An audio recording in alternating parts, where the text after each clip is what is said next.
ప్రారంభ రోజు నుంచి మొదలయ్యి ఆఖరి రోజు మనం ఈద్ నమాజ్ చదివేంత వరకు మొత్తం ట్రైనింగ్ ఇదంతా కూడా, మొత్తం A to Z ట్రైనింగ్ ఇది. కానీ ఈ రోజున ముస్లింలు అత్యధిక శాతం ఈ ట్రైనింగ్ అనే విషయాన్ని మర్చిపోయారు. सहरी ఎలాగా ఒక్క నిమిషం దాటిందండి सहरीకి ఆఖరి వక్తు కిतना हाफिज साहब 5 यानी 5 గంటల 5 నిమిషాలకి सहरी లాస్ట్ టైం 5 గంటల 6 నిమిషాల వరకు తింటా కూర్చున్నాం. 5 గంటల ఒక్క నిమిషమే, పెద్ద తేడా కాదు. ఉపవాసం నెరవేరదు. దానికి గల కారణం అల్లాహ్ తబారక తఆలా ఖురానే మజీద్లో ఎప్పటి నుంచి ఎప్పటి వరకు తినాలో క్లియర్ గా తెలియజేస్తాడు. మీరు ఉపవాసం ఉన్నప్పుడు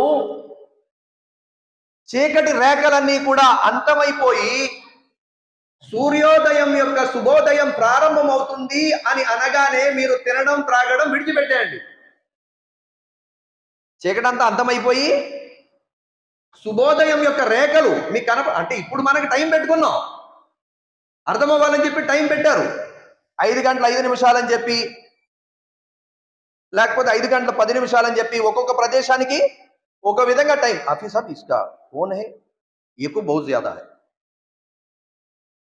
కష్టపడి వీడియో రికార్డ్ చేశాను కదా మొన్న, అది రికార్డ్ అంతా పాడైపోయింది. అది ఎక్కువ వచ్చేసింది కదా, గీ గీ గీ గీ. హలో कमती कर डाला, एको कमती कर डाला, बस होता है, निकाल डालो पूरा, नो प्रॉब्लम.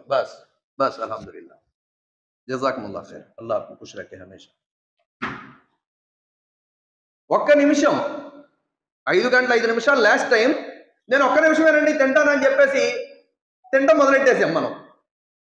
లేకపోతే ప్రవక్త గారి హదీస్ ఉంటుంది అక్కడక్కడ. మనం ఇప్పుడు ముస్లిం సమాజంలో కొందరు ఎలా అయిపోయారంటే ఒక హదీస్ చదువుతారు, ఆ ఒక హదీస్ని పట్టుకొని దీనికి ఆల్టర్నేట్ గా ఇంకేమైనా హదీసులు ఉన్నాయి అవి పట్టించుకోకుండా దీన్నే ఫాలో అయిపోతానంటారు కొంతమంది. అలా కాదు. మహాప్రవక్త ముహమ్మద్ సల్లల్లాహు అలైహి వసల్లం గారు ఏం చెప్తారంటే దాని సారాంశం ఏమిటంటే, ప్రజలారా మీలో ఎవరైనా అజాన్ విన్నప్పుడు మీరు ఆ యొక్క ఆహారాన్ని భుజించి మీరు పూర్తి చేయండి, ఉపవాసం ప్రారంభించండి అంటారు. ఇక్కడ ఈ హదీసుని పట్టుకొని నేను ఇంకా తింటా కూర్చుంటానండి, చేతిలో ఉందండి బిర్యానీ ముక్క అని చెప్పేసి అంటే కాదు. ఇక్కడ లెక్క ఏంటంటే అల్లాహ్కే నబీ సల్లల్లాహు అలైహి వసల్లం గారి కాలంలో అజాన్ ఎవరైతే మౌజున్ ఇచ్చేవారో ఆ అజాన్ సహరీ టైం అయిపోయింది అనగానే ఇచ్చేసేవారు.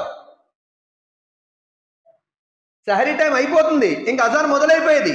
మనకు అలా కాదు కదా. 5 గంటల 5 నిమిషాలకేమో సహరీ టైం అయిపోతే 5:10కేమో అజాన్ అవుతుంది, 5:40కేమో జమాత్ అవుతుంది. ఒక్కో ప్రదేశంలో 5:15కి అజాన్ అవుతుంది, 5:45కి జమాత్ అవుతుంది. ఇప్పుడు నేను అజాన్ దాకా తింటా కూర్చుంటానంటే ఈ హదీస్ ఈ విషయానికి వర్తించదు నాయనా.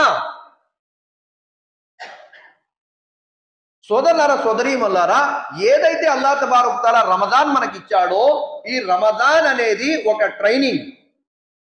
ఇఫ్తార్ ఉంది 6 గంటల 14 నిమిషాలు లేదా 6 గంటల 16 నిమిషాలు ఒక టైం ఉందనుకోండి. నేను ఒక్క నిమిషం ముందు తినేస్తానండి, ఏమవుద్దంటే ఉపవాసం నాశనం అవుద్దండి. ఏమవుద్ది? ఉపవాసం నాశనం అవుద్ది. అల్లాహ్ తబారక తఆలా ఉపవాసం ఎప్పుడు కట్టాలో చెప్పాడు, ఎప్పుడు విప్పాలో చెప్పాడు క్లియర్గా. మీ కానూన్ నా కానూన్ నడదు, అల్లాహ్ యొక్క రసూల్ యొక్క కానూన్ నడుస్తుంది.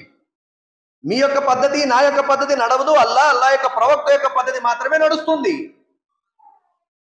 సోదరులారా సోదరీమణులారా, అయితే ఈ ట్రైనింగ్ ఏంటంటే మనం ఏదైతే సహరీ ఇఫ్తార్ తింటున్నామో, ఏ విధంగా మనం టైం మెయింటెనెన్స్ చేస్తున్నామో అదే విధంగా మన జీవితంలో కూడా హలాల్ హరామ్ అనేది జాగ్రత్తగా ఆలోచించి ఆచి తూచి తినాలి.